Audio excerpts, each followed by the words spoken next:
किसी को रुपए पैसे दीजिए चाहे मत दीजिए, किंतु लोगों को सम्मान अवश्य दीजिए, क्योंकि लोग पैसों से ज्यादा सम्मान के भूखे हैं। राधे राधे। शर्मा जी की कहानी चैनल पर आप सबका हार्दिक हार्दिक स्वागत, अभिनंदन। नंगे पैर सुध-बुध खोए तीनों लोकों के स्वामी दौड़े चले जा रहे थे। पीछे पीछे रुक्मणी, जामवंती, सत्यभामा, कालिंदी, मित्रबिंदा, सत्या, लक्ष्मण और भद्रा भी पागल सी दौड़ रही हैं। ये कौन आ गया जिसके लिए भगवानों के भगवान दौड़ रहे हैं? मंत्री, सेनापति, द्वारपाल सब जड़ होकर खड़े हैं। ऊपर ब्रह्मा जी, कैलाशपति बृहस्पति, देवराज इंद्र, सूर्य, चंद्र, यम, शनि, सब की चाल रुक गई। पशु पक्षी, नगर, गांव सब के सब थम गए। खुद भाग्य विधाता,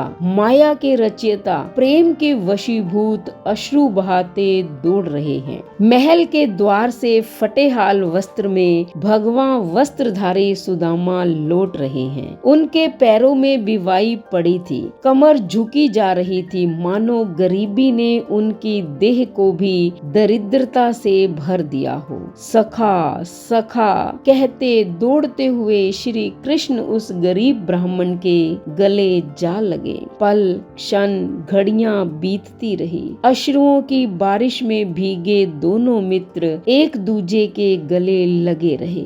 देवगण, गंधर्व, मनुष्य, पशु, पक्षी सब मंत्र मुग्ध से प्रेम के इस पावन मिलन को देखते ही रह गए। रुक्मणी के पुकारने पर भगवान को स्मरण हुआ कि सुदामा को अंदर लेकर जाना चाहिए। सुदामा के दोनों पैरों को धोते हुए प्रेम से अश्रुधारा गिराते श्री कृष्ण बार बार मेरे सखा बस यही पुकारते रहे। जब सुदामा की खूब सेवा हो गई तो श्री कृष्ण ने सुदामा से कहा, मित्र, मेरे लिए भाभी जी ने क्या भेजा है? संकोच के मारे सुदामा चावल की पोटली को छुपाने का प्रयास करने लगे और मदन मुरारी ने मुस्कुराते हुए उनसे वो पोटली छीन ली। बड़े भाव से ही श्री कृष्ण ने पोटली से पहली मुट्ठी भरकर खाई और सारे स्वर्ग का वैभव सुदामा के नाम कर दिया।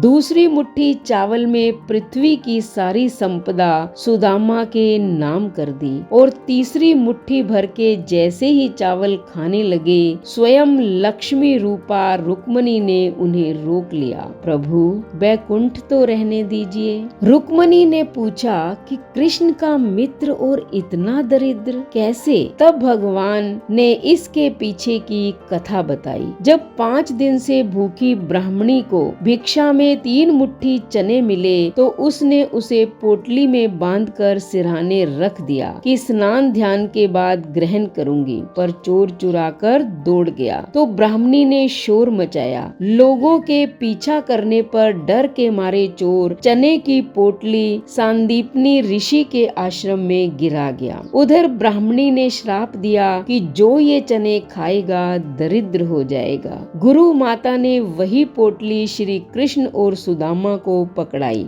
कि जब जंगल से लकड़ी लाने जाओ और भूख लगे तो ये खा लेना। सुदामा ब्रह्म ज्ञानी पोटली हाथ में लेते ही रहस्य जान गए कि सारे चने स्वयं खा गए। गुरु माँ की आज्ञा भी रह गई और मित्र कृष्ण को भी उन्होंने बचा लिया। लेकिन वे भूल गए, यदि वे ब्रह्म ज्ञानी हैं तो कृष्ण स्वयं नारायण हैं। सुदामा मित्र से विदा लेकर घर गए तो देखा झोपड़ी की जगह महल खड़ा है। गरीब ब्राह्मणी रानी बनी उनकी प्रतीक्षा कर रही है। एक ने मित्रता में मित्र के कष्ट ले लिए तो दूजे ने सारे कष्ट हर लिए। मित्रता भावों के वश है, प्रेम के वश है। धन संपदा तो आती जाती रहती है, लेकिन स्थायी और जो हमेशा रहता है वो होता है प्रेम। तो अगर आपको ये वीडियो पसंद आई हो तो चैनल को सब्सक्राइब करें, लाइक और शेयर करें, कमेंट करें और बेल आइकन के बटन को दबाएं ताकि ऐसी ही मोटिवेशनल कहानी का नोटिफिकेशन सबसे पहले आपको मिले। धन्यवाद।